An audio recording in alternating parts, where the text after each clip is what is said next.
پہلی مثال صحیح بخاری انٹرنیشنل نمبر کے مطابق غزوہ خندق کے چیپٹر میں 4108 نمبر، جس کو میں کڑوی گولی کہتا ہوں۔ صفین میں تحکیم کے مسئلے کے بعد جب حضرت امیر معاویہ رضی اللہ تعالیٰ عنہ مدینہ شریف آئے تو وہاں پر انہوں نے ایک تقریر کی۔ صحیح بخاری 4108، بخاری میں نہ نکلے جو چور کی سزا وہ میری، بلکہ جو مرتد کی سزا وہ میری سزا، لیکن اگر نکل آئے تو ان مولویوں کے گریبان پکڑیں کہ یہ حق بات آپ کو کیوں نہیں بتاتے۔ بخاری میں نہیں لکھی پائی جی، بخاری 4108۔ تو تحکیم کے مسئلے کے بعد جب حضرت امیر معاویہ رضی اللہ تعالیٰ عنہ مدینہ شریف آئے تو وہاں انہوں نے ایک تقریر کی، خطبہ دیا۔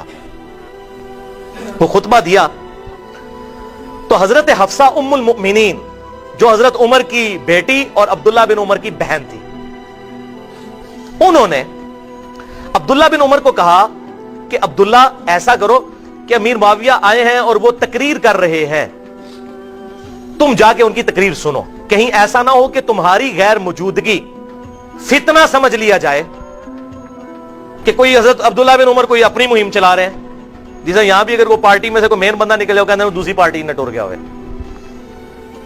تو حضرت عبداللہ بن عمر نے کہا ٹھیک ہے، بہن ماں بھی لگتی تھی، ام المومنین بھی تھی، بہن بھی تھی، تو وہاں پر گئے۔ وہ وہاں حضرت امیر معاویہ رضی اللہ تعالیٰ عنہ نے خطبہ پڑھا، اس کے بعد انہوں نے کہا حضرت عبداللہ بن عمر کی طرف اشارہ کرتے ہوئے کہ جسے خلافت کی خواہش ہے اس امر میں وہ اپنا سر اٹھائے، میں اس باپ سے بھی زیادہ خلافت کا حقدار ہوں، وَلِعَاذُ بِاللَّهِ تَعَالَى۔ عبداللہ بن عمر کا باپ کون ہے؟ حضرت عمر، مولا عمر، مولا عمر سے خلافت کا زیادہ میں حقدار ہوں۔ لوگ کہتے ہیں جی وہ جی قصاص عثمان تھا، یہ تھا وہ تھا، یہ پتہ چل گیا کیا تھا۔ فتح مکہ پر معافی مانگنے والے لوگ کہتے ہیں کہ ہم عمر سے زیادہ خلافت کے حقدار ہیں۔ وہ عمر جس نے رومن امپائر گرائی یرموک میں اور قادسیہ میں پرشین امپائر، جس کی وجہ سے شام میں بیٹھے ہوئے ہیں آپ، اور آج آپ آ کر کہہ رہے ہیں کہ میں عمر سے زیادہ خلافت کا حقدار ہوں۔ اصل میں بدلہ اتارا نا، کیونکہ بخاری میں حدیث ہے حضرت عمر نے کہا تھا کہ میں صرف 6 بندوں کو خلافت کا اہل سمجھتا ہوں اپنے بات۔ پہلے نمبر پر کہا علی، عثمان، طلحہ، زبیر، عبد الرحمن بن عوف اور سعد ابن ابی وقاص۔ اپنے بیٹے کا بھی نام نہیں لیا۔ انہوں نے کہا تسی 6 بندوں نے نام لے کے گئے، علی دا پہلا نمبر تے میں ہوں جواب دینا تواڈے وفات تو بعد۔ جس کو خواہش ہے وہ اپنا سر اٹھائے، میں اس کے باپ سے زیادہ خلافت کا حقدار ہوں۔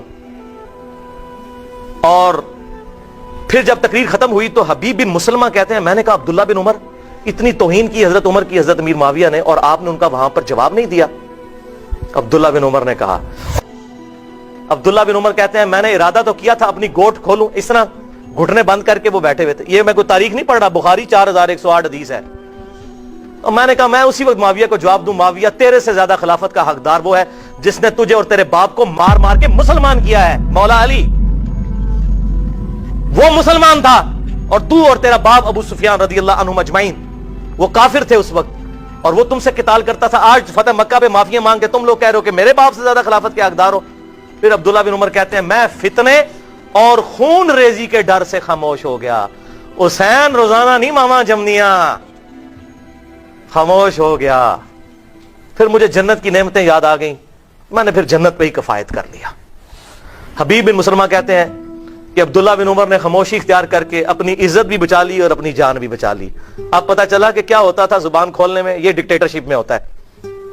اور وہاں حضرت عثمان شہید ہو گئے، لیکن کہا میرے لیے کوئی تلوار نہ اٹھائے، میں نہیں چاہتا کہ حرم رسول میں میری وجہ سے کوئی بندہ نہ حق قتل ہو۔ یہ خلافت راشدہ میں اور ملوکیت میں آپ کو سائملٹینیس کنٹراسٹ پتہ چل گیا۔ خلافت و ملوکیت کا میں نے ایک ہی جملہ انڈر لائن کیا، وہ یہ والا ہے، کمال جملہ لکھا۔ اللہ اکبر۔ آپ اس پر غور کریں تو آپ کو کتنے حقائق الحمدللہ اس حوالے سے کلیئر ہو جائیں گے۔